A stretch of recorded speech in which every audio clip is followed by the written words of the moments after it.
O Secretário-Geral das Nações Unidas, António Guterres.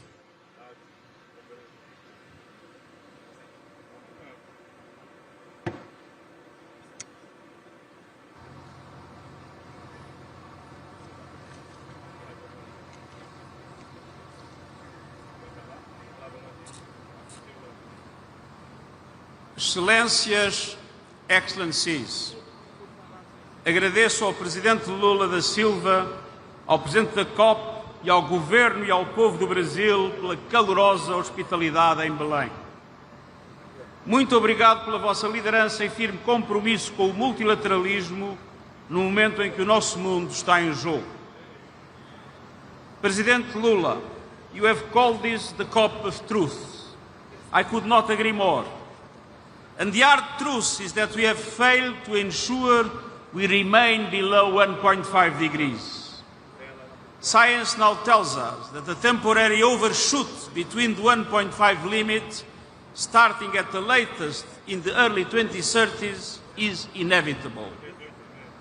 We need a paradigm shift to limit this overshoot's magnitude and duration and quickly drive it down. Even a temporary average overshoot will have dramatic consequences.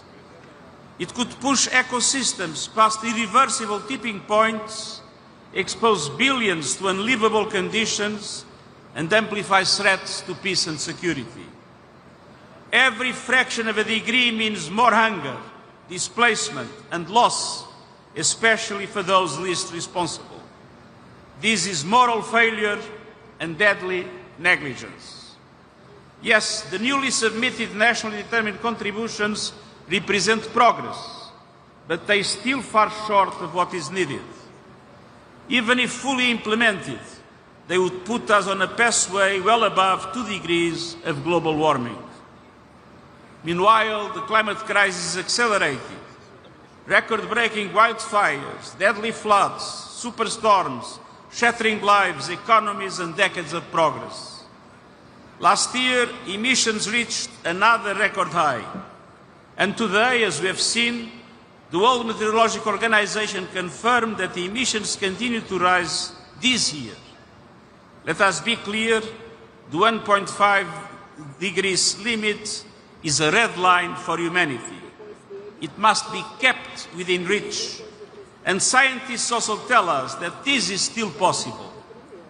If we act now, at speed and scale, we can make the overshoot as small, as short and as safe as possible and bring temperatures back below 1.5 degrees Celsius before the century's end. Small, by peaking global emissions immediately, cutting them deeply this decade, accelerating the phase-out of fossil fuels, slashing methane and safeguarding forests and oceans, nature's carbon sinks. Short, by reaching global net zero by 2050 and moving swiftly to sustain net negative emissions afterwards. And safe, by drastically increasing investments in adaptation and resilience and delivering early warnings for all by 2027. Excellencies, the United Nations will not give up on the 1.5 degrees goal. Because another truth is evident. We have never been better equipped to fight back. A clean energy revolution has taken hold. Solar and wind are now the cheapest sources of power and the fastest growing sources of electricity in history. Last year, almost all new power capacity came from renewables. The clean energy economy is creating jobs and driving development. It is reshaping geopolitics, delivering energy security and price stability. And it is connecting millions to clean and affordable energy for the first time. The economics have shifted. In 2024, investors poured $2 trillion into clean energy, 800 billion more than fossil fuels. Clean energy is winning in price, performance and potential, offering the solutions to transform our economies and protect our populations. What is still missing is political courage. Fossil fuels still command vast subsidies, taxpayers' money. Too many corporations are making record profits from climate devastation, with billions spent on lobbying, deceiving the public, and obstructing progress. And too many leaders remain captive to these entrenched interests. Too many countries are starved of the resources to adapt and locked out of the clean energy transition. And too many people are losing hope that their leaders will act. We need to move faster and move together. And this COP must ignite a decade of acceleration and delivery. First, countries must agree on a bold and credible response plan to close the NDC ambition gap to 1.5 degrees. Common but differentiated responsibilities must apply, but that should not be an excuse for any country not to assume its fair share.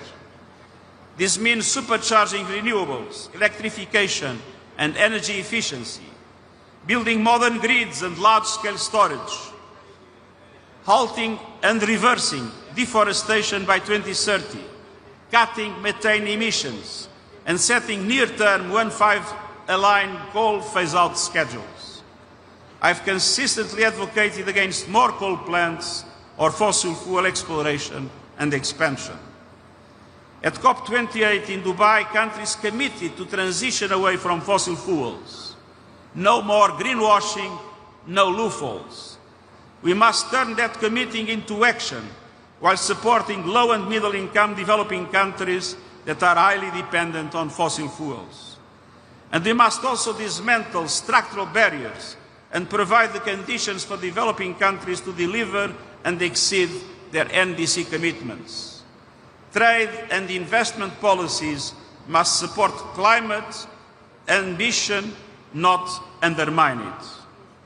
Second, we must demonstrate a clear and credible path to reaching the $1.3 trillion a year in climate finance for developing countries by 2035, as agreed at COP29 in Baku.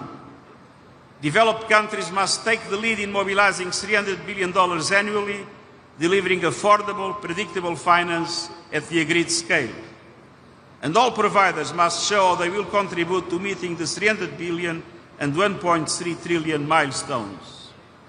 It's no longer time for negotiations. It's time for implementation, implementation, implementation. With independent tracking, faster disbursement, and terms that reflect climate vulnerability, including debt relief. And third, developing countries must leave Belém equipped with a climate justice package that delivers equity, dignity, and opportunity. That means the concrete plan to close the adaptation finance gap, ensuring that developed countries honor their pledge to provide $40 billion adaptation finance by the end of this year, and giving confidence that affordable adaptation finance will be scaled up beyond 2025 and delivered swiftly to the communities on the front lines. It also means placing justice at the heart of the transition, with concrete measures to support developing countries to navigate it, protecting workers, empowering communities, and creating new opportunities, and significant contributions and simplified access to the Loss and Damage Fund. A just transition also means indigenous peoples leading the way. Their knowledge and full participation light the path to a livable planet. Excellencies, you can count on the United Nations.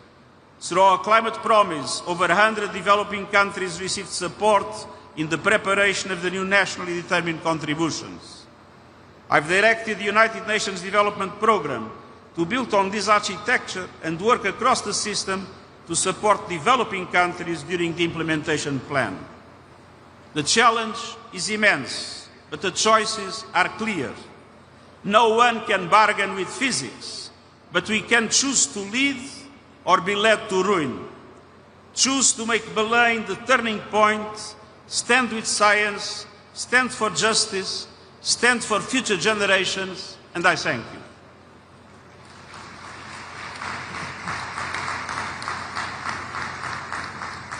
Agradecemos.